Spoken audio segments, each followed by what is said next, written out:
Hello and welcome दोस्तों। आज हम ग्रुप डी पेपर जो 10 अगस्त को हुआ है फर्स्ट शिफ्ट का, उसमें देखते हैं कि क्या क्या प्रश्न आया है और कैसा कैसा प्रश्न आया है।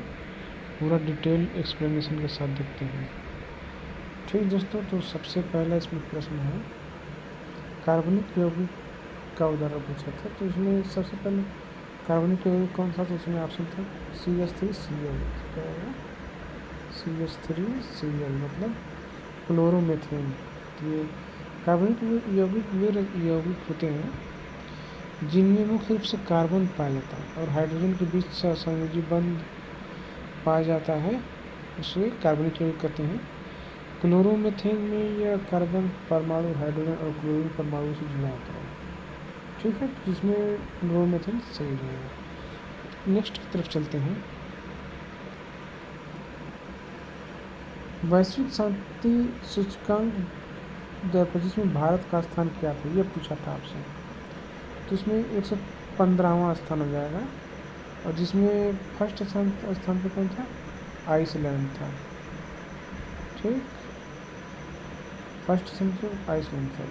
यह सूचकांक विश्व भर के देशों में शांति के स्तर, हिंसक अपराधों की स्थिति और आंतरिक और बाहरी संघर्षों के मापदंडों पर तैयार किया जाता है। नेक्स्ट की तरफ चलते हैं। फीफा विश्व कप 2026 का आयोजन स्थल पूछा था। तो मुख्य रूप से 3 देशों में आयोजित हुआ था, अमेरिका, कनाडा और मैक्सिको में। यह फीफा इतिहास में पहला अवसर है जब विश्व का कप का आयोजन 3 देशों में मिलकर संयुक्त रूप से कर रहे हैं। इसमें पहली बार टीमों की संख्या बढ़ाकर 48 की गई है। ठीक है, नेक्स्ट की तरफ चलते हैं। क्वेश्चन नंबर 6 का इसरो का मित्र मिशन क्या है? लेह लद्दाख में। यह मिशन अंतरिक्ष अनुसंधान और रिमोट सेंसिंग प्रौद्योगिकी के उपयोग से पहाड़ी व उच्च ऊंचाई वाले क्षेत्रों भूआत्मिक डेटा विश्लेषण और निगरानी के लिए संचालित किया गया है। नेक्स्ट की तरफ चलते हैं। पद्म भूषण विजेता विजय अमृतराज किस खेल से संबंधित थे? तो ये पूछा गया था, तो टेनिस से संबंधित है। विजय अमृतराज भारत के पूर्व टेनिस खिलाड़ी हैं। उन्होंने अंतर्राष्ट्रीय स्तर पर भारत का प्रतिनिधित्व किया है और खेल के क्षेत्रों में उल्लेखनीय योगदान के लिए उन्हें पद्म भूषण से सम्मानित किया गया था। इसका क्या जाएगा? टेनिस होगा। ठीक है दोस्तों, नेक्स्ट की तरफ चलते हैं। महात्मा गांधी ए ग्रेट कम्युनिटर पुस्तक के लेखक कौन है, ये पूछा गया था। इसके लेखक है डॉक्टर धीरज कांकड़िया।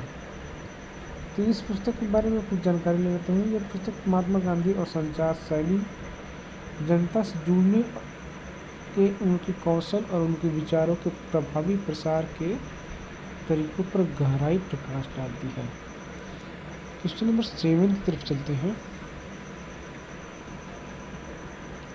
ऑस्ट्रेलियाई ओपन 2026 पुरुष एकल विजेता कौन थे? तो कार्लोस अल्कराज थे।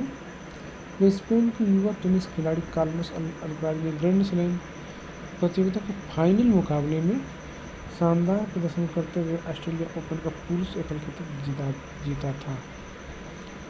नेक्स्ट की तरफ चलते हैं। सी बॉक्स का संबंध किससे है?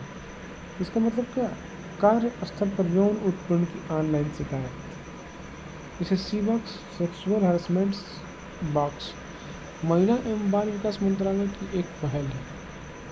इसके माध्यम से संगठित या असंगठित क्षेत्रों की महिलाओं के कार्यस्थल पर होने वाले यौन उत्पीड़न की शिकायत ऑनलाइन दर्ज करा सकती हैं। नेक्स्ट की तरफ चलते हैं। गणतंत्र दिवस पर राष्ट्रपति पदक विशिष्ट सेवा कितने लोगों को मिला था? कुल मिला के 101 कर्मी थे। जैसे गणतंत्र दिवस के अवसर पर पुलिस, अग्निशमन सेवा और सुधार सेवाओं में उत्कृष्ट व साधारण योगदान देने वाले कर्मियों को राष्ट्रपति पदक से सम्मानित किया जाता है। नेक्स्ट की तरफ चलते हैं। Question number 10। VM3M5 से लॉन्च किया गया उपग्रह कौन सा था? तो CMS-03 संचार उपग्रह था। तो सबसे भारी लॉन्च LVM3 के माध्यम से इस उच्च क्षमता वाले संचार उपग्रह को कक्षा में स्थापित किया, जो दूर संचार सेवाओं को मजबूत करेगा। ठीक है, तो क्वेश्चन नंबर 11, 1000 वाट उपस्कर की 2 घंटे में ऊर्जा खपत कितनी, ये पूछा गया है। तो 1 घंटा 2 घंटा ये 2 यूनिट होगा। ठीक है, इसमें सूत्र आता है, इसको हल करते हैं, उस पर तो 2 यूनिट आएगा। नेक्स्ट तरफ चलते हैं। क्वेश्चन नंबर 12, खाद्य श्रृंखला में हानिकारक रसायनों की सर्वाधिक सांद्रता शीर्ष कोशीय स्तर पर होती है। जैव ईंधन कहते हैं जिसे जैसे हानिकारक रसायन DDT या कीटनाशक खाद्य श्रृंखला में नीचे की से ऊपर की ओर बढ़ते हैं। इनका अपघटन न होने के कारण शीर्ष कोशीय स्तर पर उनकी क्षमता सबसे अधिक हो जाती है। नेक्स्ट की तरफ चलते हैं।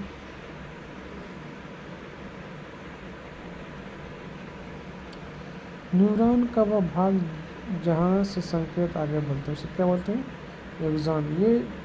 ये रिपीट हुआ है, ये क्वेश्चन क्या हुआ है? रिपीट हुआ है। ये 6 तारीख को ये पूछा गया था, ये वाला क्वेश्चन। इसलिए दोस्तों ये बहुत ज़रूरी है, आराम से सभी जो भी एनालिसिस हो रहा है सबको देखिए और उन सभी प्रश्नों को याद कर लीजिए, उसको क्योंकि दोबारा भी पूछे जा रहे हैं, ये दोबारा पूछा गया प्रश्न है।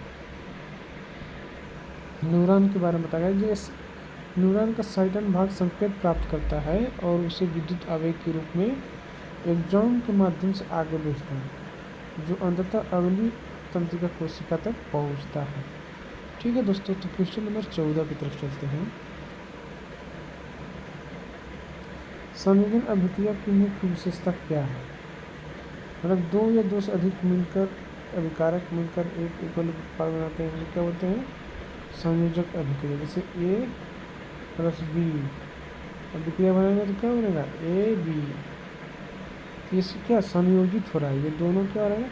संयोजित होकर AB उत्पाद बन रहे हैं। ये 2 अभिकारक मिलकर AB उत्पाद बना रहे हैं। ठीक है, इसे संयोजन अभिक्रिया कहते हैं। ठीक है, चलते हैं नेक्स्ट क्वेश्चन की तरफ। भारत का 97वां रामसर स्थल कहाँ है? तो ये पटना पक्षी अभ्यारण्य उत्तर प्रदेश में ना, उसका नाम पटना पक्षी अभ्यारण्य है। वो पटना में नहीं लेकिन है उत्तर प्रदेश में। रामसर स्थलों की सूची में राष्ट्रीय महत्व की अर्धभूमियों को शामिल किया जाता है ताकि उनके पारिस्थितिक तंत्र को संरक्षण किया जा सके।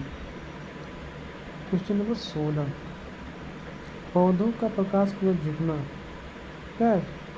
प्रकाशानुवर्तन बोलते हैं उसे। ठीक है, क्वेश्चन नेक्स्ट की तरफ चलते हैं, इसको पूरा समझते हैं क्या होता है। पौधों की एक प्राकृतिक वृद्धि गति है, तने के शीर्ष पर पाया जाने वाला ऑक्सीजन हार्मोन होता है। प्रकाश की विपरीत दिशा में जमा होकर पौधे के तने के प्रकाश की दिशा में मोड़ने में मदद करता है। ठीक दोस्तों, क्वेश्चन नंबर 17, सल्फाइड ऐश को धातु ऑक्साइड में बदलने की विधि क्या बोलते हैं? भर्जन बोलते हैं ना। ठीक है, भर्जन। सल्फाइड ऐश को वायु की उपस्थिति में उसके गलनांक से कम तापमान पर उच्च ताप पर गर्म किया जाता है, जिससे सल्फाइड ऐश ऑक्साइड में परिवर्तित हो जाता है। ठीक है, तो नेक्स्ट की तरफ चलते हैं। क्वेश्चन नंबर 18, अवयवी श्वसन की विशेषता क्या है? मतलब यह ऑक्सीजन की अनुपस्थिति में होता है और कम ऊर्जा देता है। ठीक, यह प्रक्रिया कोशिका द्रव्य में होता है। इसमें ग्लूकोज का आंशिक विखंडन होता है, जिससे उत्पाद के रूप में एथिल अल्कोहल या लैक्टिक अम्ल और बहुत कम मात्रा में ऊर्जा मुक्त होती है। नेक्स्ट तरफ चलते हैं। धूम्रपान से सबसे अधिक खतरा किसे है? धूम्रपान से सबसे अधिक खतरा फेफड़ों को होता है, जिससे फेफड़ों में क्या होता है? कैंसर हो जाता है। बीड़ी और सिगरेट के धुएं में निकोटीन, कार्सिनोजन और कार्बन मोनोऑक्साइड जैसे हानिकारक तत्व होते हैं जो फेफड़ों के ऊतकों को नुकसान पहुंचाते हैं और कैंसर कोशिकाओं के विकास का कारण बनते हैं। तो इसलिए दोस्तों धूम्रपान कभी नहीं करना चाहिए। ठीक। क्वेश्चन नंबर 20 की तरफ चलते हैं। वेग समय ग्राफ में सीधी तिरछी रेखा, मतलब वेग समय ग्राफ में क्या था, तिरछी रेखा बन रहा है, उसे क्या हुआ, त्वरण। ठीक। उसे क्या, जैसे यदि वेग समय ग्राफ में एक सीधी और ढलान रेखा बनती है तो उसकी अर्थ है कि समान समांतराल में वस्तु का वेग समान दर से बढ़ रहा है, मतलब समान समय में समान दर से बढ़ रहा है। अगर यही वेग समय ग्राफ ऐसे ऐसे ऐसे जाएगी तो समान समय और समान गति नहीं लग रहा है, इसलिए ये टेढ़ा रहेगा। तो यहाँ पे तिरछी है तो मतलब समान समय से इसको त्वरण मिल रहा है।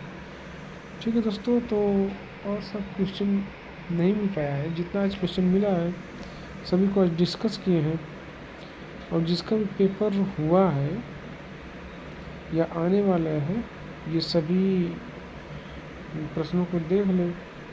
ठीक है, वीडियो को देखने के लिए धन्यवाद। मिलेंगे नेक्स्ट वीडियो में। जय हिंद, जय भारत।